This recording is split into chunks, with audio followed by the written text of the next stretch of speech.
Bonjour à toutes et à tous. Heureux de vous retrouver pour une nouvelle saison de Smart Future, l'émission des entreprises qui innovent, l'émission de celles et ceux qui inventent aujourd'hui le monde de demain. On a cette ambition. Voici le sommaire. L'homme réparé, l'humain augmenté. Jusqu'où ira la science? Peut-on imaginer des organes artificiels pour tout le corps humain? Réponse juste après ces titres. La santé encore dans notre chronique Smart Money, puisqu'Antoine Fraisse-Soulier va s'intéresser cette semaine au marché de l'ARN messager. Dans Smart Connect, notre rubrique sur les mutations du e-commerce, je vous propose du paiement fractionné. Aujourd'hui, le marché mondial représente plus de 80 milliards de dollars et pourrait tripler d'ici 2025. Et puis dans la seconde partie de cette émission, on parlera assurance et mobilité. Mais d'abord, un cœur artificiel commence à battre sur le plateau de Smart Future.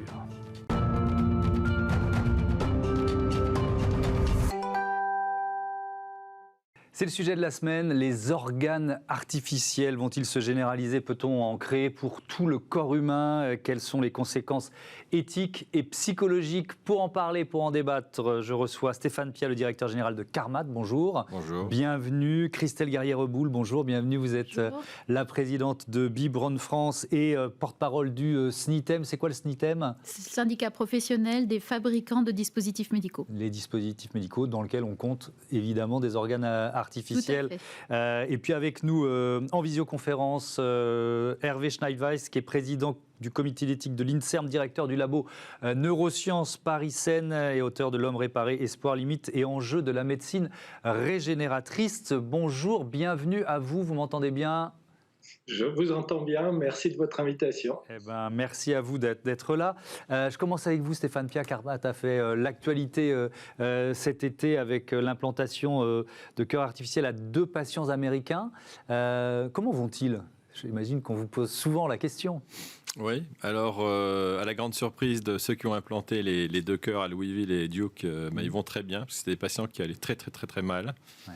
C'est le prix à payer quand vous commencez une étude, les gens ont des doutes, donc ils vous donnent des patients qui sont vraiment pas dans un très bon état clinique, mais bon, ils vont très bien. Ouais. Vous dites, quand on commence une étude, ça veut dire que l'étape là, c'est de démarrer, donc c'est quoi, une double étude sur le continent américain? Oui, alors disons que chaque région a sa propre politique d'accès au marché. Et donc, aux États-Unis, il faut qu'on refasse le parcours que l'on a fait en Europe il y a quelques années. Donc, une étude de faisabilité assez courte de 10 patients. Et après, ça débouchera peut-être sur une étude pivot, ou peut-être pas, parce que peut-être qu'on aura accès plus rapidement. Ça dépendra, je pense, de beaucoup d'éléments. Ça veut dire que ce que vous avez fait précédemment, alors ça vous sert en termes de notoriété, de crédibilité, évidemment, mais il faut presque repartir de zéro à chaque fois quand on est dans un nouveau pays avec ces nouvelles règles? Ouais, c'est surtout vrai pour des startups, parce que bon, le doute de l'FDA, quand même, c'est quand on voit quelqu'un qui arrive avec un projet aussi ambitieux, avec un nombre limité d'employés, c'est de savoir si les gens vont être capables de faire la même chose aux États-Unis qu'en Europe. Parce qu'aujourd'hui, il ne faut pas oublier qu'on n'a pas de structure en Amérique. Donc ça veut dire que ce sont nos personnes qui volent aux États-Unis. On sélectionne les patients à distance avec les failles cliniques et puis on essaie de reproduire ce qu'on a été capable de faire en Europe aux États-Unis. Alors on va évidemment rentrer un peu dans le détail. Vous nous direz quels sont les défis scientifiques, médicaux que vous devez relever. Mais je voudrais vous entendre, Christelle Guerrier-Reboul et puis Hervé Schneidweiss, sur ce que représente le cœur Carmat pour vous, pour un secteur comme le vôtre. C'est quoi? C'est une espèce d'étendard parce que médiatiquement, forcément, il attire la lumière. Comment vous le percevez, ce projet? Carmat, c'est une société qui, évidemment, représente le must de tout ce qu'on peut faire d'implantable. Enfin, le cœur, c'est quand même un organe extrêmement important. Oui. Donc, évidemment, la visibilité de Carmat et tout ce qu'ils ont pu faire est très important pour la visibilité de notre secteur et pour pousser les dispositifs médicaux. Car quand on parle santé, tout le monde pense naturellement aux médicaments. Le médicament, c'est 60 milliards d'euros en France, alors que le dispositif médical, ce n'est que la moitié, 30 milliards d'euros. C'est quand même assez important. Mais c'est très large, c'est-à-dire c'est un portefeuille extrêmement large. Oui, j'ai regardé en préparant l'émission, c'est plus divers, c'est pas possible, quoi. C'est aussi divers que le corps humain, c'est ça? Ah mais exactement. Oui. Et donc c'est très important que le grand public se rende compte qu'il est nécessaire d'avoir ces dispositifs médicaux pour la santé. pour implanter des produits pharmaceutiques dans le corps humain, on a besoin de dispositifs médicaux. Les aiguilles, les seringues sont des dispositifs médicaux. Mais évidemment, l'innovation, le remplacer des organes comme le cœur sont des choses absolument extraordinaires. Est-ce que vous n'êtes pas un peu jalouse de temps en temps de la lumière que prend une société comme Carmat ? Jamais. Je suis passionnée. Oui. Voilà, je suis tombée dedans en 2013. Oui. Je suis tombée dans la santé en 2013. Je trouve ça absolument fantastique ce qui est fait. Évidemment, comme patiente potentielle, je trouve ça génial de pouvoir faire ce genre d'action. Et évidemment, je ne peux que saluer le succès de Carmat. Et chez Bibrone, il y a des organes artificiels que vous proposez, que vous développez, sur lesquels vous êtes en train d'innover ? Alors, nous avons, si vous deviez comme ça spontanément en citer un premier qui vient. Alors, nous avons un organe artificiel, mais qui n'a rien de nouveau. C'est le rein artificiel, puisque nous sommes en dialyse assez présents. Nous avons même des cliniques de dialyse, y compris sur le sol français. Nous innovons sans cesse autour du rein artificiel, parce que c'est vraiment pas une vie pour les malades qui sont atteints d'insuffisance rénale chronique au stade terminal. Nous avons aussi beaucoup de choses autour de la peau, autour de tout ce qui est pansement. Donc la peau artificielle nous intéresse évidemment. Et nous sommes nous sommes très intéressés par tout ce qui se passe au niveau terminaison nerveuse. Notre groupe est très fort en tout ce qui concerne l'ALR, donc l'anesthésie loco-régionale. Donc évidemment, tout ce qui touche aux nerfs, tout ce qui touche aux terminaisons nerveuses et tout ce qui touche évidemment aux implantations dans le corps humain nous intéresse. Mais on n'a pas de cœur artificiel, on n'a pas... évidemment, on laisse ça aux spécialistes. Alors, j'ai évidemment à l'un et l'autre encore plein de questions à vous poser.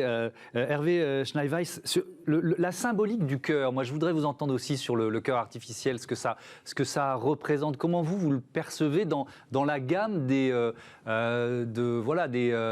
organes artificiels et de cette idée d'un homme réparé ou d'un homme augmenté ?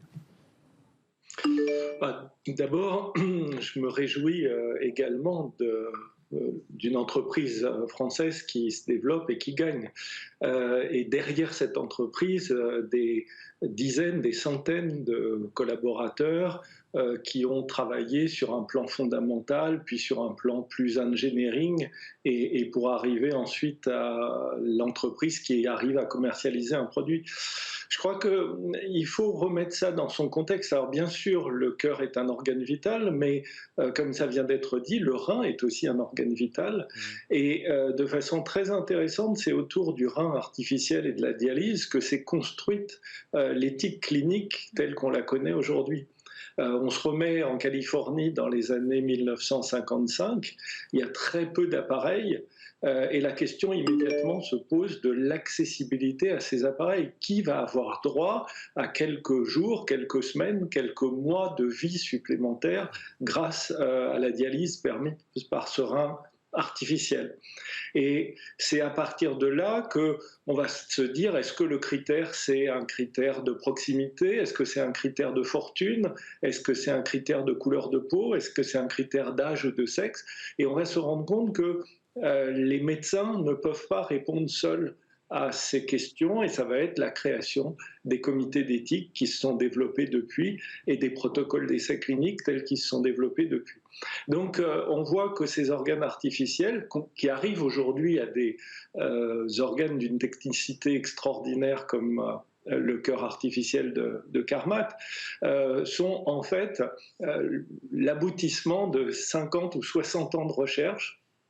Et il faut aussi noter que c'est des recherches de convergence, parce qu'il n'y a pas que de l'électronique, il n'y a pas que de l'artificiel, il y a aussi la nécessité de tenir compte de l'interaction avec le corps dans lequel ces organes sont implantés, quand il s'agit du cœur artificiel de Carmat, ou avec lesquels le corps interagit quand il s'agit d'organes artificiels externes, comme pour la dialyse encore aujourd'hui. Ouais. Hervé Schneeweiss, vous travaillez depuis de longues années sur les tumeurs cérébrales en neurosciences. Est-ce qu'un cerveau artificiel, c'est un scénario de science-fiction ? Dans l'état actuel des choses et pour de nombreuses années encore, oui, totalement.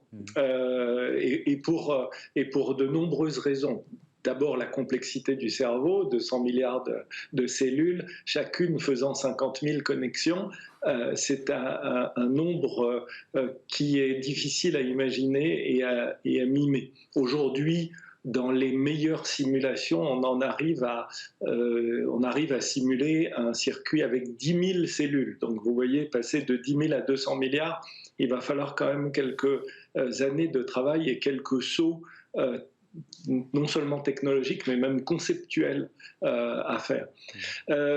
Mais dans l'absolu, ce n'est pas totalement inimaginable. Alors la question, c'est qu'est-ce qu'on entend par artificiel? Parce qu'en fait, à côté de ces organes complètement artificiels, se développent à partir des cellules souches d'autres méthodes, en particulier ce qu'on appelle aujourd'hui les organoïdes. Et donc, probablement, les solutions de réparation du futur seront des combinaisons entre éléments artificiels, des puces ou des organes, éléments ajoutés comme des cellules. On s'est substitué depuis longtemps avec la transfusion sanguine ou avec certaines hormones, et puis stimuler aussi des capacités de régénération du corps grâce aux potentialités énormes qu'ont nos cellules de s'auto-réparer. Stéphane Piage, c'est quoi dans la multitude de défis que vous avez à relever quand vous implantez un cœur artificiel? Évidemment, le béotien que je suis pense spontanément à la notion de rejet dont on parle souvent quand il s'agit d'une greffe, mais ça veut dire quoi dans les matériaux que vous utilisiez? En arrivant ce matin, je me dis comment vous faites pour qu'un cœur artificiel s'imbrique avec un cœur humain dans le choix des matériaux, par exemple? Ouais, alors c'est la grosse différence, comme le disait ma voisine, avec le médicament, c'est que vous avez une interaction physique et donc les matériaux sont importants. Bien sûr, il faut que le produit puisse vivre et s'intégrer avec le corps humain. Donc, ça, on connaît ça depuis des années avec les biomatériaux. Et une des qualités de Carmat, et ça, c'est bien sûr grâce à son créateur, au visionnaire qui est Alain Carpentier, ça a été d'utiliser ses connaissances en tissu bovin, etc., pour créer un produit qui était hautement biocompatible. Tant il est vrai que nous, on a la seule technologie aujourd'hui qui n'a pas de problème de biocompatibilité, de rejet. On a une anticoagulation qui est très basse, qui pourrait être proche de zéro, je pense, dans le futur, ou très, très, très minime. Donc, on utilise des tissus bovins, ce qu'on fait dans les valves depuis très longtemps maintenant, grâce à l'invention encore d'Alain Carpentier il y a 50 ans avec les valves aortiques chirurgicales. On utilise des biomatériaux qui sont utilisés dans les patchs. Braun en fait beaucoup également, donc des polyuréthanes, des téflons, ce que vous avez dans vos frying pans, dans les poêles à frire. Dans les poêles à frire, etc. Donc oui, on a des polymères, des téflons et des tissus bovins. Est-ce que vous pourriez ou vous imaginez utiliser les imprimantes 3D? Je vais reposer la question différemment. Ouais. Est-ce qu'on peut mettre des tissus humains dans une imprimante 3D pour en sortir une version qui va être compatible ou utilisable dans un organe artificiel comme le vôtre? Théoriquement, oui. Maintenant, le challenge, comme on en parlait avant, par rapport au cerveau, c'est le problème, bien sûr, de l'échelle. Parce que, si vous en rappelez, il y a une start-up israélienne il y a 2 ans qui passait à la télévision en disant on est capable de produire un cœur en 3D. Alors, il faut comprendre qu'un cœur, c'est des milliards de cellules, et produire avec une imprimante 3D autant de cellules différentes, ça va prendre des décennies. Alors, ils sont venus avec un cœur qui était gros, comme ça, exactement. Qui était tout petit, Techniquement, pour les experts, il fallait au moins 10 ans pour arriver à un cœur d'une taille normale, et après, il faut imaginer le système d'activation qui n'existe pas. Et ce cœur n'était même pas complet, puisqu'il y avait une enveloppe, mais on manquait les coronaires. Donc, c'est intéressant, le 3D. Je pense que on en a beaucoup parlé il y a 10 ans parce que c'était assez excitant de dire au lieu de faire du moulage, etc., on peut directement aller avec un plan, un CAD, un ordinateur et puis imprimer ce qu'on veut. C'est pas comme ça, on l'a vu dans l'industrie classique, mais je pense que ça peut aider beaucoup aujourd'hui. On l'utilise beaucoup aujourd'hui en medtech pour faire des prototypes, pour aller plus vite. Mais maintenant, pour faire des produits finis, même nous, on a fait beaucoup de simulations il y a 5-6 ans, mais je pense qu'il va falloir beaucoup de temps. Alors, je voyais que ça vous passionnait évidemment, Christelle Guerriero-Boulle. Est-ce que vous, chez B-Braun, vous utilisez des imprimantes 3D? Alors pareil, peut-être pour tester des matériaux, ou alors sur certains dispositifs, sur certains organes artificiels, artificielle, c'est utile? Alors déjà, pour la partie production industrielle, oui, nous utilisons les imprimantes 3D. Pour la partie développement, sur la partie R&D, pour développer des nouveaux dispositifs médicaux, pour qu'on puisse les toucher, les manipuler, pour que les médecins puissent voir un petit peu si ça leur convient. Donc c'est beaucoup, on le fait beaucoup en matière de chirurgie orthopédique. Ça, c'est quelque chose c'est une technologie maintenant qui est de base dans tous les laboratoires R&D. Donc ça, on va dire, c'est acquis.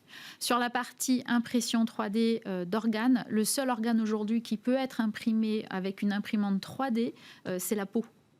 Et ça, il y a déjà des activités au niveau des laboratoires de recherche de l'armée française, avec aussi d'autres sociétés du dispositif médical comme Urgo.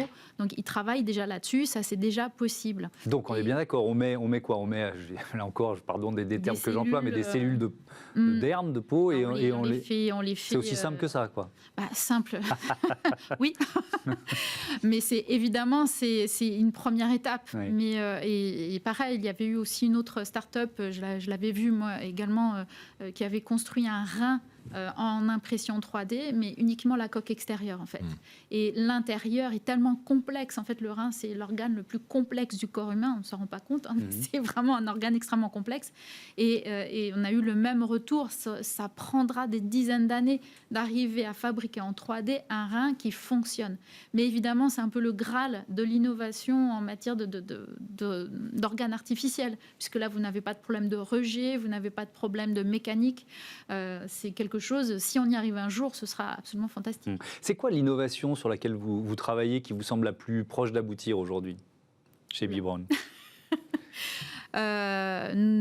Tout ce qui est imagerie, c'est des colonnes de visualisation 3D pour la chirurgie. Donc là, c'est pas sur le point d'aboutir, c'est abouti. Donc ça permet aux chirurgiens vraiment d'avoir une vision 3D de ce qui se passe à l'intérieur du corps. Et évidemment, c'est très sécurisant pour le patient, pour le chirurgien et pour le patient. Donc c'est vraiment, pour l'instant, les innovations que l'on a, c'est plus sur la partie chirurgicale.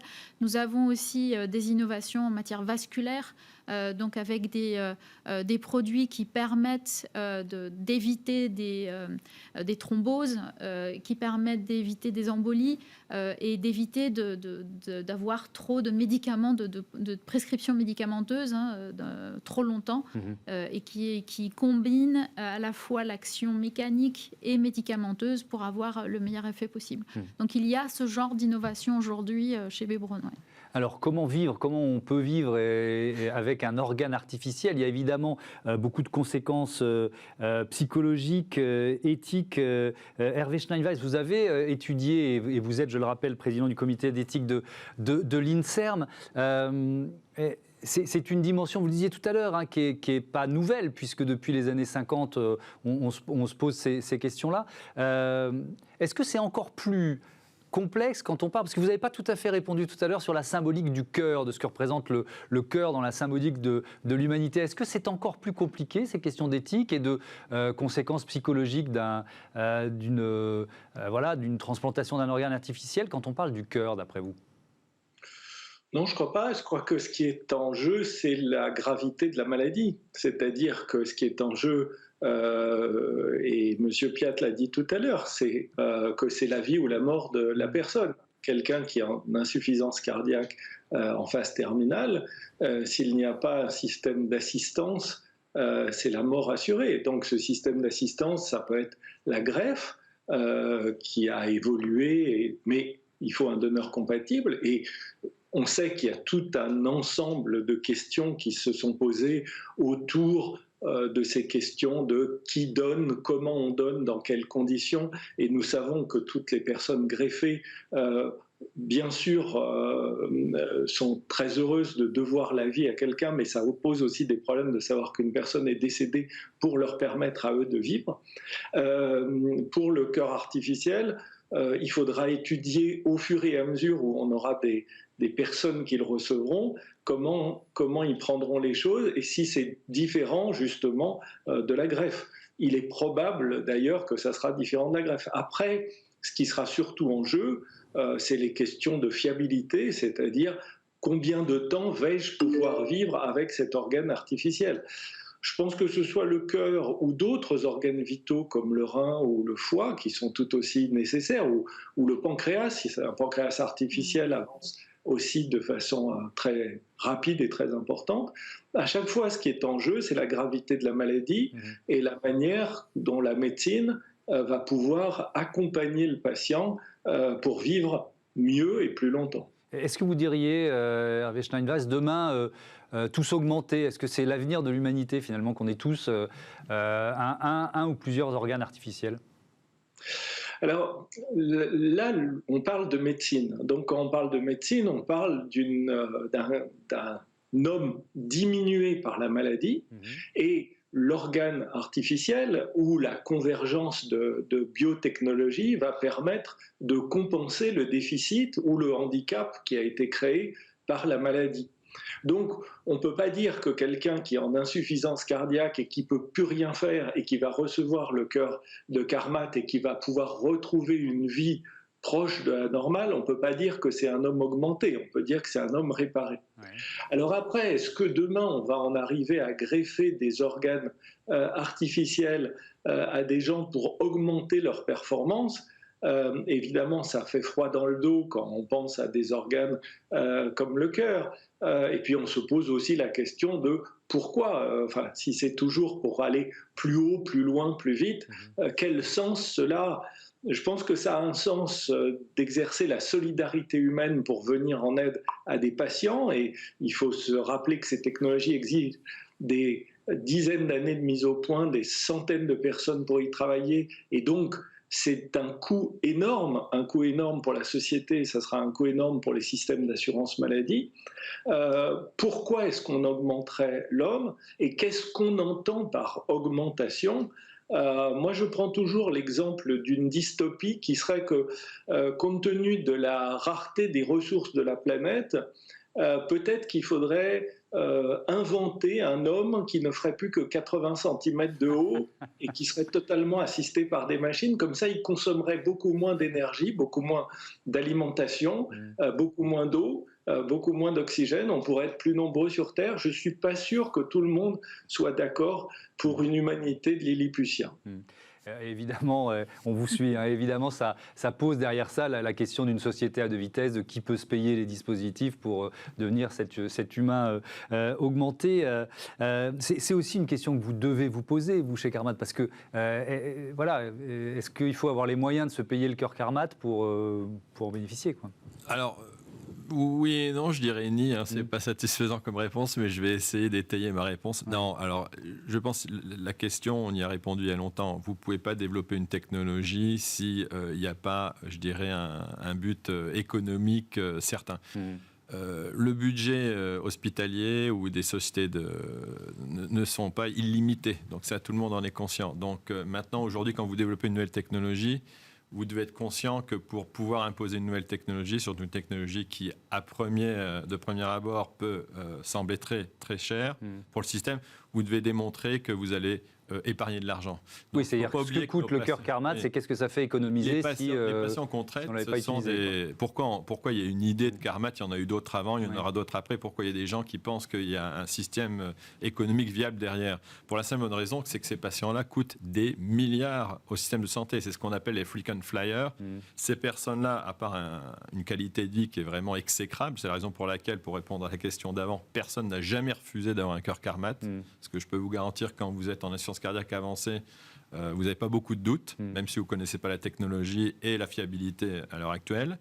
Le fait est que c'est des gens qui vont des semaines à l'hôpital, pas tout le temps en thérapie intensive, mais bien souvent également. Donc sur 5 ans, c'est des patients qui coûtent au système de santé des millions d'euros, outre bien sûr le coût social pour la famille, les gens qui les entourent et le patient lui-même. Donc au niveau économique, ce sera l'étude qu'on fera en France, efficace. Je pense que ça sera très facile de démontrer que si le cœur Carmat peut durer pendant des années et fonctionne bien, ça ne sera pas, disons, une aggravation sur le système de santé. Oui. Maintenant, dans le système français, ce sera remboursé par la sécurité sociale, potentiellement. Exactement. Et par les mutuelles. Et les mutuelles. D'accord. L'acceptation, après, c'est la deuxième question. C'est... Quel est l'impact sur le patient? Je pense même l'impact psychologique. Oui, mais ça, la réponse, on l'a depuis longtemps. Moi, je prends toujours cet exemple, parce qu'on nous dit, mais le cœur, il y a un câble qui sort, comme toutes les assistances aujourd'hui, de l'abdomen. C'est clair que ce n'est pas neutre pour un patient aujourd'hui, mais il faut penser au futur. Pour nous, notre vision, c'est un cœur Carmat qui sera totalement intégré, dont on ne pourra pas savoir que la personne a un cœur Carmat. Il faut prendre les pacemakers. Vous parliez des années de la dialyse dans les années 50. On a commencé les dialyses dans les années 50, mais on a commencé également le pacing des cœurs dans les années 50. 57, premier pacemaker, je crois que c'est en 57. Qu'est-ce que c'était? C'était 2 câbles qui transperçaient la peau avec une grosse boîte à l'extérieur pour l'alimenter. Si aujourd'hui je vous montre un pacemaker, c'est gros comme une pièce d'1 euro. Donc voilà, et c'est ça le futur des dispositifs. Vous commencez avec quelque chose qui est gros, qui n'est pas efficient, qui n'est pas toujours efficace, et puis au fur et à mesure, vous le développez. Nous, notre vision, c'est dans 10 ans, ou peut-être un peu plus, ce sera un dispositif qui sera complètement implanté dans le thorax, dont on ne saura pas que vous le porterez dans votre thorax. C'est ça la vision. Parce qu'il est clair que la qualité de vie, c'est ce que je dis tout le temps, la survie, c'est très bien, mais ce n'est pas du tout suffisant. Si la qualité de vie n'accompagne pas la survie, je ne pense pas qu'il y ait vraiment un intérêt important. Voilà. Merci beaucoup, merci à tous les deux, à tous les trois d'avoir participé à ce débat qui était passionnant. On en aurait pris encore quelques minutes, mais bon, on va continuer de parler de santé et de business avec la chronique Smart Money, puisqu'on va la consacrer aujourd'hui à l'ARN messager. Retrouvez Smart Money au cœur de Smart Future avec eToro, leader mondial des plateformes de trading social.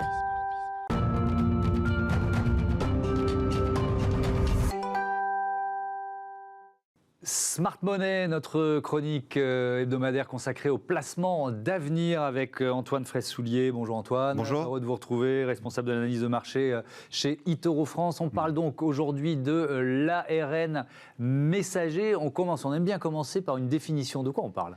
Alors, l'ARN messager, c'est vrai que c'est une des technologies moléculaires qui est les plus novatrices depuis ces dernières années.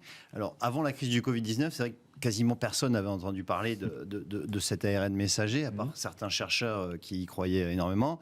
Mais le fonctionnement est le suivant, c'est-à-dire que ça consiste à injecter dans l'organisme, non pas le virus, comme c'est le cas pour de nombreux vaccins, mais des molécules d'ARN, donc d'acide ribonucléique, qui sont fabriquées en laboratoire.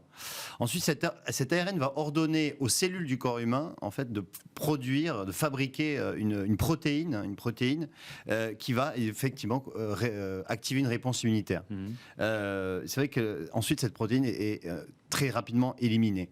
Ce qui est formidable, en fait, c'est surtout la durée, le temps que ça a mis pour trouver ce vaccin, puisque au départ, un vaccin, c'était aux alentours des 10 ans, et grâce à l'ARN messager, on a réussi à découvrir un vaccin en moins d'un an. Oui, parce que c'est aussi une technologie, évidemment, sur laquelle les chercheurs travaillaient depuis de nombreuses années. Alors, ça, c'était pour la définition. Qui sont les principaux acteurs économiques? Et là, je pense qu'on va voir ressortir un certain nombre de noms qui ont beaucoup sonné à nos oreilles depuis 18 mois. Effectivement, oui, c'est vrai que les big pharma ont noué des partenariats avec des biotech. Et c'est vrai que la plus connue et celle dont tout le monde parle, c'est souvent Pfizer qui a noué un partenariat avec BioNTech, l'allemande, une biotech allemande. Mais il y a également le britannique GlaxoSmithKline qui a noué un partenariat avec CureVac. Est-ce qu'il y a eu dans ce secteur déjà des fusions ou des acquisitions importantes? Oui. Alors c'est vrai que certaines big pharma qui ont été un peu à la traîne sur l'ARN messager viennent de récemment réaliser des acquisitions. C'est le cas notamment de Sanofi, le numéro 1 français, qui vient de faire 2 acquisitions très récentes pour l'équivalent de à peu près 3,6 milliards d'euros dans des sociétés qui s'appellent Tidal Therapeutics et également Translate Bio. D'accord. Et Novartis aussi, qui est sur le marché? Alors Novartis, c'est donc le concurrent suisse de Sanofi, qui est un peu à la traîne également, et qui est dans des acquisitions prochaines, selon surtout. D'accord, donc c'est des annonces d'acquisition. On ne sait pas encore lesquelles, mais elles sont déjà d'ores et déjà annoncées par Novartis. Alors, c'est quoi l'état du marché aujourd'hui? Aujourd'hui, incontestablement, c'est Moderna qui ressort en tête de ce business de l'ARN messager, puisque avant la crise sanitaire, Moderna n'avait pas vendu un seul vaccin ni un seul médicament. Il était au stade de recherche. Et pour vous donner un ordre d'idée, l'action Moderna en bourse valait $20 à peu près en février 2020. Aujourd'hui, elle en vaut 400. Donc on a vraiment une explosion du titre Moderna. 20 fois plus. 20 fois plus. C'est impressionnant. assez impressionnant. Ouais. Et puis il y a également BioNTech. BioNTech, cette biotech allemande qui était encore inconnue du grand public, qui, elle, a multiplié par 10 son cours de bourse au Nasdaq. En revanche, les Big Pharma, elles, sont plutôt à la traîne, entre guillemets, parce que Pfizer, qui a quand même annoncé avoir fait plus de 15 milliards de recettes, enfin pour 2021, une estimation de 15 milliards de chiffre d'affaires lié juste au vaccin, distribution du vaccin, eh bien, elle n'a pas vraiment varié depuis le début de la crise sanitaire. Le cours de bourse est à peu près on est à peu près au même niveau que depuis le début de la crise sanitaire. Oui. Pfizer qui a refusé des subventions américaines, parce que c'est aussi ça quand on parle souvent, et c'est vrai qu'il y a du scepticisme autour du vaccin, quand on dit ça a pris 1 an, c'est trop vite, etc. C'est aussi parce qu'il y a eu une manne d'argent, de subventions, d'investissements, notamment des États, pour permettre ce coup d'accélérateur. Pfizer, et c'était quoi leur politique par rapport à ça ? Pfizer, elle, a voulu plutôt garder les mains libres. Elle n'a accepté aucun financement, aucune subvention de la part de l'État américain, et a voulu vraiment garder les mains libres. D'ailleurs, c'est bien du apport. Enfin, c'était une bonne idée, puisque en fait, ils ont pu élaborer ce vaccin en premier. Alors, quand on parle de l'ARN messager, là, on parle évidemment de la crise Covid, mais il y a d'autres utilisations possibles. Oui, évidemment. Alors, c'est vrai que le déclic, ça a été effectivement le vaccin contre le Covid-19, mais il y a également de gros potentiels pour le vaccin contre la grippe ou même le paludisme. Et puis, il y a aussi des produits thérapeutiques qui sont dans des domaines très variés, comme par exemple les cancers ou les maladies infectieuses ou les maladies auto-immunes. Et aujourd'hui, selon une étude du cabinet Roots, il y a à peu près 150 produits thérapeutiques à base d'ARN messager qui seraient en cours d'évaluation, donc en stade préclinique ou clinique. Il y a des espoirs côté virus du sida aussi ? Effectivement, c'est notamment ce que croit la fondation Bill et Melinda Gates, qui s'est associée récemment avec Moderna pour lancer très prochainement une étude de phase 1 d'essai clinique sur un vaccin contre le VIH. Ouais. Alors, est-ce que c'est la question traditionnelle et vous y couperez pas, même si c'est une nouvelle saison, est-ce qu'il faut investir ? Vous ne pouvez pas tout à fait y répondre, mais quand même. Alors, effectivement, déjà, il y a énormément d'investisseurs qui se sont positionnés sur l'ARN messager, vu les perspectives très prometteuses qu'a cet ARN messager. Ça pourrait faire naître de vraies avancées médicales et de futures pépites, notamment dans le secteur. Il y a beaucoup d'investisseurs, notamment généralistes, qui sont arrivés, dont la santé n'est pas le secteur principal. Mais il y a 3 vraiment segments dans lesquels l'investissement pourrait être important. C'est notamment dans la stabilité chimique de l'ARN. Il y a également l'optimisation des séquences d'ARN qui va être très explorée. Et enfin, la production à grande échelle. Donc, il y a un mouvement général qui s'est vraiment installé dans l'ARN messager, et l'ARN messager n'a pas fini de faire parler. Merci beaucoup, merci Antoine Fraisse-Soulier. Je rappelle que vous êtes responsable de l'analyse des marchés chez eToro France. On passe à Smart Connect tout de suite, les mutations du e-commerce, rubrique consacrée aujourd'hui au paiement fractionné. Retrouvez Smart Connect au cœur de Smart Future en partenariat avec Cdiscount.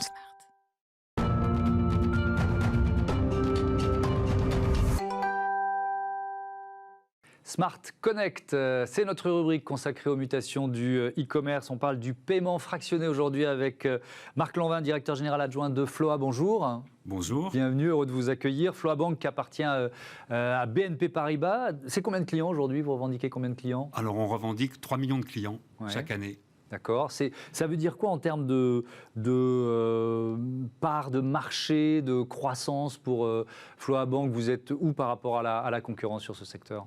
Alors, Floa Bank, on a plusieurs activités. On fait traditionnellement du crédit conso depuis les années 2000 et on est leader en France du paiement fractionné. D'accord. Donc, les parts de marché, si on parle des cartes de crédit ou du marché du renouvelable, on a des parts de marché significatives qui sont de l'ordre de 10%. Et sur le paiement fractionné, on est leader. On fait un paiement fractionné sur 3 est opéré par Floa en France. Un paiement fractionné pour 3, avec quelle croissance ? Alors, le secteur globalement est en très forte croissance, donc j'imagine que vous en bénéficiez. Oui, exactement. On n'est pas privé de cette croissance. Ouais. On a une croissance à 2 chiffres depuis bien des années et on a connu, comme la plupart des acteurs, peut-être un peu plus, 20% de croissance l'an dernier. On a connu sur le premier semestre une croissance aussi de 20% qui s'est accélérée en juin parce qu'on est un acteur très significatif du tourisme. et on n'avait pas bénéficié à plein de l'effet de croissance du paiement fractionné parce que ce secteur économique était un petit peu en repli. Depuis juin, ça a repris, alors ça a redescendu un petit peu, mais on a repris aussi des couleurs sur ce domaine-là, puisqu'en juin, on a fait 33% de croissance sur le mois de juin. Et alors, c'est tout le marché mondial du paiement fractionné qui est en pleine croissance. Je disais en titre qu'on prévoit un x3 d'ici 2025, c'est ça? Oui, on confirme, nous, en tant que... C'est ce que vous anticipez aussi? Oui, bien sûr. Alors la France n'est pas en reste. La France est un gros pays de e-commerce. On a des champions français historiques comme Cdiscount avec lesquels on a expérimenté. On a été les premiers à lancer le paiement fractionné en 2007. Donc c'est un secteur qui croît très fort en France aussi, et même plutôt plus en France qu'ailleurs, parce que c'est un secteur qui est éprouvé. Le paiement fractionné, il y a des gros acteurs dont nous, et ce phénomène, grâce à la digitalisation, c'est beaucoup développé. Les smartphones, ce qui nous a permis d'exporter notre modèle initialement, qui était un pur modèle d'e-commerçant, vers le commerce traditionnel. Il se développe je l'ai dit, sur le tourisme. Il se développe dans l'économie circulaire, qui s'est beaucoup développée pendant le Covid. Et évidemment, la digitalisation accrue du commerce pendant Covid a accéléré le recours au paiement fractionné. Nous, chez Flora, on publie chaque année, en tant que leader, on s'intéresse à fond à ce marché-là. On fait un petit observatoire du paiement fractionné avec Opinionway. Avant Covid, c'était 25% des Français qui disaient avoir opéré une opération en paiement fractionné. C'est 33% maintenant. Donc ça se développe aussi en France. Oui, donc c'est intégré, connu du grand public, mais quand même, je vais vous poser la question de base. C'est quoi la différence entre le paiement fractionné et le crédit à la consommation? Alors, il y a deux différences. On peut parler d'une différence réglementaire. Aujourd'hui, en Europe, dans le monde, le paiement fractionné, c'est sur une durée courte. En France, le paiement fractionné qui ne rentre pas dans le domaine du crédit tel qu'on le connaît, il faut que ça soit moins de 90 jours. C'est ça la différence. Donc c'est remboursé en 3 mois, quoi. Exactement. C'est fini d'avoir remboursé en 3 mois. Et la deuxième différence, c'est l'UX, c'est l'usage aujourd'hui. Le cahier des charges que nous fixent nos marchands partenaires, c'est que ça soit simple, que ça vienne enrichir l'expérience du client, et donc il n'y ait pas de frottement. Donc la grosse différence du paiement fractionné, c'est qu'il n'y a pas de formulaire, il n'y a rien à remplir. C'est aussi simple, le cahier des charges, il faut que ça soit aussi simple qu'un paiement en une fois. Vous prêtez de 100 à 2500 euros remboursable en 3 mois, c'est ça? Oui, même en dessous. Ça peut même être en dessous, d'accord. Vous affichez un parcours de souscription ultra rapide, c'est moins de 2 minutes. Donc c'est ça, hein? C'est beaucoup moins de 2 minutes, c'est 200 millisecondes. C'est donc beaucoup moins d'une seconde. J'ai vu ça sur votre site, donc vous êtes modeste sur le site. C'est pour ça vous êtes modeste sur le site. Mais alors évidemment, et on doit vous poser la question souvent sur la question de l'endettement, du surendettement, il y a zéro vérification. À ce moment-là, c'est pas la logique. Comment vous faites? Alors au contraire, les nouvelles technos nous permettent de faire un paquet de vérification en quelques millisecondes. Voilà, la première, c'est la fraude. Parce que dans le e-commerce, la fraude, c'est une sinécure. Et sur le paiement fractionné, où on paye en 4 fois, les fraudeurs, les hackers, ils se disent, je peux gagner 4 fois plus avec une carte bancaire que j'ai récupérée sur le Darknet. Donc on a des algorithmes anti-fraude qui tournent. On a des algorithmes de solvabilité qui nous permettent très rapidement de prendre une décision. Et puis on a la technique monétique, parce qu'un des secrets ou un des leviers du paiement fractionné, c'est de s'assurer que le client peut payer au moins ce qu'on appelle le premier rang, c'est-à-dire son premier paiement immédiatement. Et tout ça tourne en simultané. Et on répond en moins de 200 millisecondes. D'accord. Donc ça veut dire que vous n'avez pas le sentiment de contribuer à un surendettement. C'est aussi une des critiques qu'on fait au paiement fractionné, évidemment. C'est assez surprenant parce que, comme on l'a dit tous les deux, c'est qu'au bout de 90 jours, c'est fini. Donc le client, il est surendetté pendant 90 jours. Le marché du... Mais s'il n'a pas remboursé, pardon de vous interrompre, au bout de 90 jours, qu'est-ce qui se passe? Alors, on lui donne tous les leviers possibles pour rembourser. Souvent, la plupart du temps, quand il ne rembourse pas, c'est souvent qu'il s'est fait voler sa carte, il a fait opposition et qu'il a oublié de mettre à jour son paiement fractionné. Donc on lui envoie un lien, il nous met une nouvelle carte bancaire, il paye et tout va bien. Et puis, le paiement fractionné qui repose sur la carte bancaire permet au client de régulariser très vite sa situation. Au bout d'un an, c'est déjà fini. 99% des utilisateurs de paiement fractionné payent bien. Et si on veut parler de surendettement, donc effectivement, 90 jours, c'est très court. Et puis, le paiement fractionné, vous payez avec votre carte. Donc votre banquier est au courant, vous voyez les paiements. Donc c'est pas moi je peux faire 15 crédits conso au même moment avec un prélèvement qui aura lieu dans un mois. Là, le paiement fractionné, je commence déjà à payer tout de suite, à la seconde. On va terminer avec ça, parce que dans cette émission, on aime bien se projeter dans l'avenir. Avec la croissance que vous affichez, vous pensez quoi que 60-70% d'ici à les 10 ans, si on se projette en 2030, utiliseront ce système de paiement à un moment ou à un autre?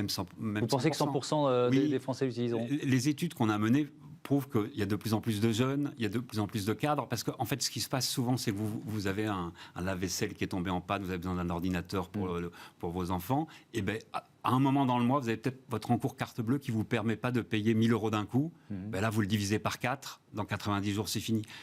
De la même façon, quand vous commandez un voyage, vous saisissez une opportunité bien à l'avance. C'est presque injuste de payer son voyage maintenant alors que vous allez le consommer dans 6 mois. Donc, c'est une facilité de paiement, c'est une facilité qui est offerte. Et je dis 100%, ce sera peut-être 90%, mais c'est un secteur qui est amené à se développer dans le paiement. C'est une facilité de paiement, c'est un nouveau mode de paiement. Merci beaucoup, merci Marc Lanvin, à bientôt sur Bismart. On marque une pause, on passe ensuite à Smart City, la ville intelligente. On va voir notamment comment les assureurs conjuguent le mot mobilité. À tout de suite.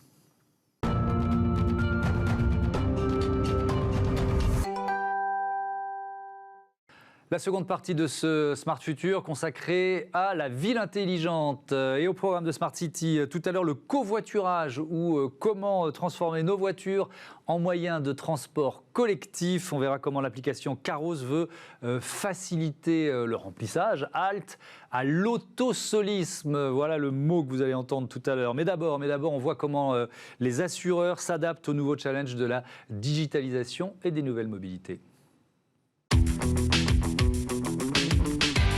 Réinventons la mobilité de demain dans Smart City avec SEAT. Les défis du secteur de l'assurance face à la digitalisation, la numérisation et les nouvelles mobilités. Je reçois en visioconférence Christophe Dandois, qui est le cofondateur et président de Leocare. Bonjour, bienvenue. Leocare fondé en 2017, 100% digital, ça c'est le point de départ. Le monde évolue, Thomas. Je crois que ce qu'on a surtout besoin, notamment dans l'assurance, vous le savez, c'est pas un monde qui a toujours une image, on va dire positive, en tout cas de proximité. Et grâce au digital, grâce au mobile, Leocare répond à une question importante, c'est cette proximité, cette facilité. On est dans la mobilité, on est dans les nouvelles villes, on achète dorénavant sa voiture un dimanche matin sur un parking avec un client Le Bon Coin. Il faut savoir partir avec. Et de manière assurée, c'est vrai dans le logement, c'est vrai pour son vélo. Je pense qu'on en reparlera, mais il y a tout un ensemble de choses qui ont fait que la vie change, notre mode de consommation change, les canaux avec lesquels on achète changent. C'est ce à quoi répond Leocare. Mais alors, ce qu'on remarque, c'est que dans le secteur global de l'assurance, il y avait une centaine d'applications mobiles en assurance dommage. En assurance dommage en 2017, il y en a moins de 40 en 2020. Ça veut dire quoi? Que les géants de l'assurance ont un peu rétro-pédalé, si j'ose dire? Oui, exactement, vous avez raison. On a confondu la problématique d'un terminal et l'usage que l'on peut en faire. Les acteurs historiques, comme vous le savez certainement même mieux que moi, ont plutôt acquis leurs clients par des canaux traditionnels. C'est pour ça qu'il y a des agents, c'est pour ça qu'il y a des courtiers. Et donc il est très compliqué pour les acteurs traditionnels historiques de pouvoir passer quelqu'un qui est venu chercher son contrat par un rendez-vous physique avec un agent, un courtier, et lui expliquer le lendemain que tout est plus simple depuis le mobile. Donc, qu'est-ce qui s'est passé? C'est que ces acteurs ont massivement investi à une époque dans le mobile, souvent pour des choses qui arrivent très peu souvent, c'est-à-dire un sinistre, et donc, vous connaissez, personne ne télécharge une application sur son mobile qui n'a pas de sens, qui n'a pas d'usage, et c'est ce qui fait qu'il y a eu à la fois un investissement à un moment, et qu'aujourd'hui, il est totalement réduit, puisque quand ils ont fait le constat entre l'investissement qu'ils y faisaient et l'usage que faisaient leurs clients, la réponse a été claire et ils ont eu raison de le supprimer. La grande différence aujourd'hui par rapport à ce qui est attendu par les clients, et c'est l'exemple malheureusement du confinement, ce qu'on attend d'un assureur, et donc grâce à une application, c'est cette adaptabilité. Je vous donne un exemple très concret. Lorsque nous étions obligatoirement tous confinés, vous aviez votre voiture ou votre 2 roues dans le parking que vous continuez à payer, je dirais, plein pot par rapport à votre assurance. Eh bien, avec Léocare, tout simplement, il suffit avec son application de baisser ses garanties. Et puis, au moment où on repartait, 3, 6, 7 semaines plus tard, on reprenait en photo les 4 côtés de sa voiture et on retrouvait les garanties. Donc, on avait vraiment la compréhension. Pourquoi j'ai mon application sur mon téléphone, qu'est-ce que je pouvais gagner en termes économiques et une réelle proximité, adaptabilité telle que je pense qu'on l'attend tous dans notre quotidien aujourd'hui. Sur les attentes des consommateurs, ce sondage pour SIA Partners et Epidemics qui date de décembre 2020, 70% des utilisateurs préfèrent les modes d'interaction directe avec leur assureur, téléphone, email, agence. L'appli mobile, c'est le canal préféré de 16% des répondants. Est-ce que ce chiffre, finalement, 16%, est-ce que ça vous suffit comme business model d'une certaine façon? Le marché du PLC, le marché du yard en France, c'est 38 milliards d'euros, c'est 280 milliards en Europe. Donc si Léocare prend 15% de ce marché, je pense que nos collègues, nos clients et nos investisseurs seront très satisfaits de notre travail. Plus sérieusement, Thomas, pour répondre à votre question, je pense que c'est une évolution. 16% de l'ensemble des Français, c'est finalement beaucoup, alors que ce que vous venez de dire, c'est que les acteurs traditionnels viennent les supprimer. Et c'est assez logique parce qu'il y a un peu une ambiguïté entre le fait que vous venez de dire 70% des gens attendent une relation directe, et de l'autre, on a l'impression que le mobile n'est pas la réponse. Et si les consommateurs n'ont pas envie de passer du temps au téléphone, je pense que vous, le premier, Thomas, lorsque vous avez un problème, vous n'avez pas envie de rester derrière un serveur vocal qui vous dit qu'il reste 10 minutes, 15 minutes, etc. Vous avez besoin d'instantanéité. Vous êtes en panne quelque part, votre voiture a une roue crevée en bas de chez vous, le temps de chercher le numéro de téléphone, le temps de vous dire où est mon contrat, etc. Avec votre mobile, vous cliquez. Vous êtes géolocalisé et la dépanneuse va arriver chez vous. Je suis d'accord avec vous, mais pardon de vous interrompre, mais vous le disiez d'ailleurs tout à l'heure, une appli dont on ne se sert pas, finalement, on finit même par la dégager de son téléphone parce qu'elle prend de la place. Donc ça veut dire quoi pour vous, pour Léocare, il faut créer quand même du lien, maintenir un lien, et si oui, comment avec le client? Parce que sinon, il n'y a que 2 étapes. Il y a la signature du contrat et puis le moment, effectivement, où on a un pneu crevé, quoi. On est totalement en face, vous avez raison. L'évolution de l'assurance, ce n'est pas une notion de produit. La notion de produit a été construite par des actuaires, donc une vision très technique au sens statisticien, et Léocare s'est construit pour les consommateurs. Et donc l'assurance de demain, elle sera servicielle. Cette notion de produit n'a plus de sens. Servicielle, ça veut dire quoi? Ça veut dire que je mixe à la fois de la prévention et de la protection.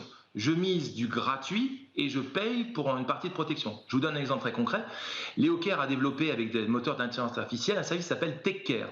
Ce service TechCare, il récupère les coordonnées GPS, ces accidents corporels que sont fournis par le ministère du Transport.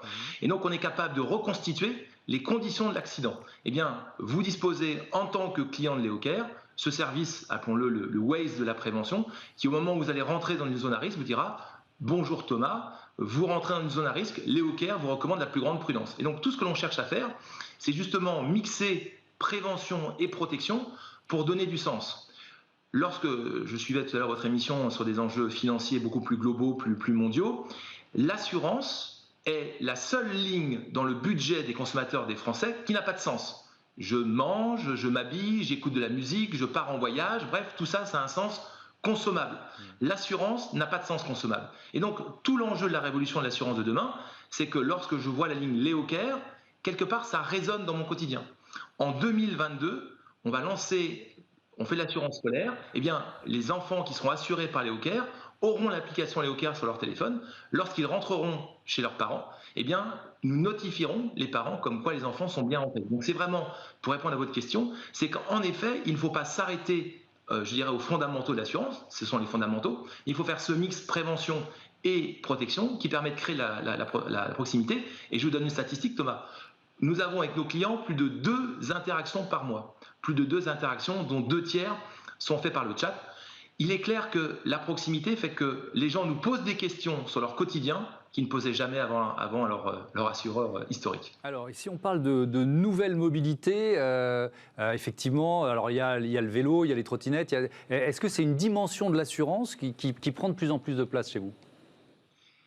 Alors, je pense qu'il y a une tendance sociétale, c'est évident. Il y a eu la tendance trottinette, on a quelques statistiques qui montrent qu'elle est vraiment en baisse. On va voir vraiment si le vélo va continuer, je dirais, au-delà de l'épisode Covid et confinement. C'est une vraie demande. Ça correspond totalement non plus à notre stratégie, puisque l'enjeu, c'est d'assurer des produits dans lesquels on a une récurrence d'usage pour pouvoir amener ces éléments de prévention. Dans l'étude qu'on a menée pour préparer le lancement de notre produit, on a interrogé 10 000 Français. La statistique qui est ressortie, c'est qu'on était prêt pour un vélo électrique, qui est en moyenne, en tout cas dans l'étude qu'on a été faite, qui est autour de 1 650 €. Eh bien, les Français étaient prêts à avoir un budget de 10 € par mois pour l'assurance de leur vélo, bien évidemment, contre le vol.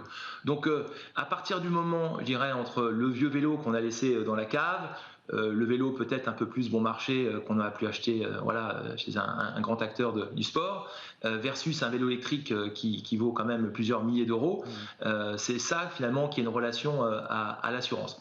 Après, ce qui est intéressant de savoir sur un plan technique, c'est qu'il y a une différence entre le fait que je roule et le fait que j'ai une responsabilité civile. Donc très souvent, la responsabilité civile que j'ai avec mon assurance habitation me couvre en cas d'assurance avec un tiers, et finalement ce que je paye, c'est pour couvrir le bien contre le vol, contre la casse, ce qui est le cas pour le vélo ou pour la trottinette. Et on sent bien que finalement c'est un mixte entre la façon dont j'utilise ma voiture, la complémentarité avec le vélo, et donc ce qu'attendent les consommateurs, les Français, c'est bien une réponse de notre part pour réussir à faire qu'ils ont l'impression de payer la juste valeur de leur coût mensuel d'assurance. Et puisqu'on est là pour parler futur aussi ensemble, Thomas, Léo Caire prépare pour le coup à horizon plus lointain l'approche un seul contrat, de pouvoir fournir un seul contrat pour toute la famille et simplement faire un add-on des produits. Et donc là, on aura une vision complète du foyer avec tous les biens de mobilité et logement qui à la fois simplifieront l'usage et auront bien sûr un levier économique, exactement comme ce qui s'est passé avec l'arrivée du triple play de la DSL au début des années 2000. Le temps a filé, merci, à bientôt sur Bismart. Bon vent à Léo Caire. On passe à Smart Move tout de suite, covoiturage au programme.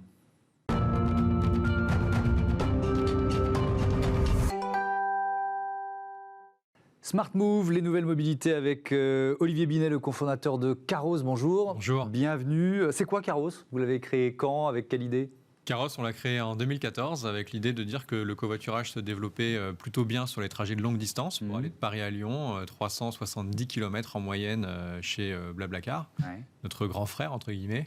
Et on a décidé de développer des technologies pour adapter le principe du covoiturage à un usage qui n'a rien à voir avec partir en week-end ou en vacances, qui consiste plutôt à aller au travail.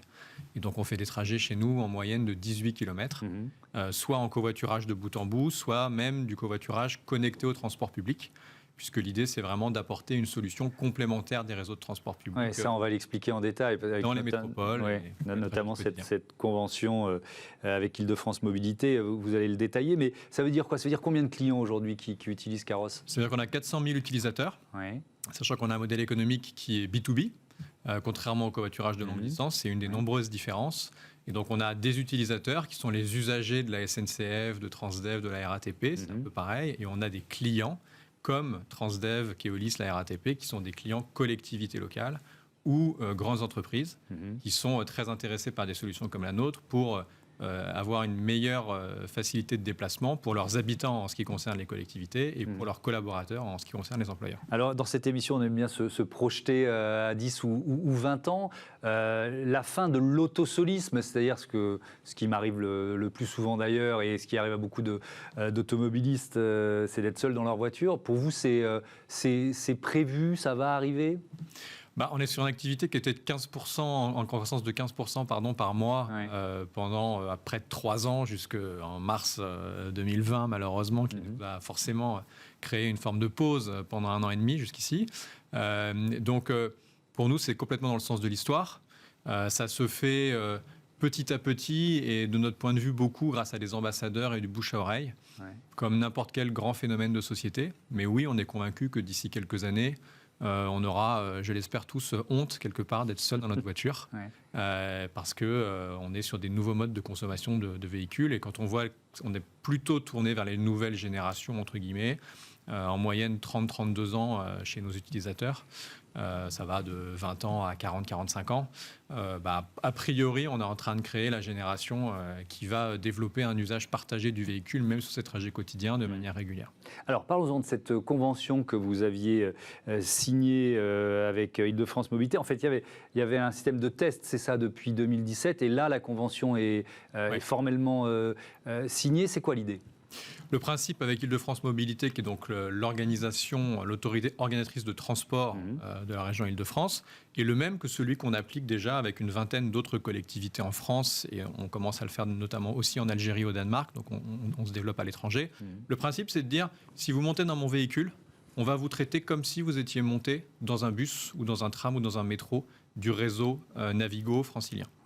Ça veut dire que vous allez payer un ticket de transport au même prix que si vous étiez monté dans un bus, voire même vous n'allez rien payer du tout si vous avez déjà acquitté de votre mobilité grâce à un forfait de transport Navigo. D'accord, donc si j'ai un forfait, je peux avoir quoi, X kilomètres, je ne sais pas, une dizaine, une vingtaine, une trentaine par semaine. Jusqu'à 2 trajets par jour. 2 trajets par jour, un aller, un retour. Vous montez dans mon véhicule, vous n'allez rien payer, au même titre que vous êtes monté dans le bus. Alors pour ça, dans l'application Caros, on vérifie évidemment vos données de forfait Navigo, et via une API, on vérifie en temps réel avec Navigo que vous êtes éligible. Mais ça veut dire que moi, en tant que conducteur, je vais percevoir, mettons, 3 € au titre du trajet. Vous ne payez rien. Et Caros gère l'ensemble des flux et se retourne vers la collectivité qui vient financer ces 3 €. Alors, vous avez le recul de plusieurs années de tests. C'est combien de tonnes de CO2 économisées l'utilisation de l'appli Caros et son interconnexion avec les autres moyens de transport d'Île-de-France Mobilité? À ce stade, on est à un peu plus de 4000 tonnes de CO2 économisées grâce à ce qu'on appelle le report modal, c'est-à-dire des gens qui étaient seuls dans leur véhicule, qui décident de monter dans les véhicules des autres. Ils y viennent pour 2 grandes raisons. Ils vont économiser beaucoup d'argent, en moyenne à peu près 100 € par mois, net d'impôts, net de charges. Donc ça peut représenter un 13e mois complet ou un demi-13e mois pour le gros de notre population d'utilisateurs. Puis la deuxième raison, c'est qu'effectivement, ça réduit l'empreinte carbone. On est sur de plus en plus de particuliers souhaitent réduire leur empreinte carbone. Et c'est une des grandes raisons pour lesquelles les collectivités déploient nos solutions, mais aussi les entreprises, fournir du pouvoir d'achat. Et réduire l'empreinte carbone. Quand on dit du pouvoir d'achat, c'est aussi pour le denier public quelque chose d'extrêmement performant, parce qu'en fait, on vient complètement disrupter le marché du transport public traditionnel, qui est très efficace en centre-ville. La ligne 1 du métro parisien est formidable, elle est quasiment rentable, parce qu'elle est pleine de gens qui payent elle est bien remplie, et donc elle a beaucoup de revenus, elle génère de la recette, mais en revanche, dès que vous êtes dans un bus très loin d'un centre-ville, il est assez peu rempli. Et donc à partir de là, chaque trajet peut coûter 10, 15, 20 € par passager à la collectivité. Donc construire un réseau de covoiturage, ça permet de générer un réseau de transport pour la collectivité qui est 10 fois moins cher, parfois 15 fois moins cher que du transport public. Oui, ça veut dire que vous ne vous adressez pas seulement aux urbains. On s'adresse avant tout aux périurbains, voire aux ruraux. On travaille avec des régions comme la région Normandie, la région Occitanie, la région Pays de la Loire, pour justement mieux traiter l'ensemble des déplacements de ce qu'on appelle les 70% de Français pour lesquels la voiture est un mal nécessaire. C'est l'expression qu'on aime utiliser chez Caros. C'est un mal nécessaire parce que plutôt que de les blâmer et de leur expliquer qu'ils sont en train de polluer, malheureusement, ils n'ont juste pas le choix. Dans la mesure où ils n'ont pas accès à des réseaux de transport public, ils n'ont pas accès aux trottinettes électriques, aux vélos partagés, etc., qui sont quelque part des outils exclusivement réservés aux urbains. Merci beaucoup et bon vent à Caros. Merci Olivier Binet. Voilà, c'est la fin de cette émission. Heureux de vous avoir retrouvé dans Smart Future. Merci à toutes les équipes de Bismart qui m'accompagnent ici en régie, à la rédaction, pour vous proposer cette plongée dans le futur hebdomadaire. Je vous dis à très vite sur Bismart.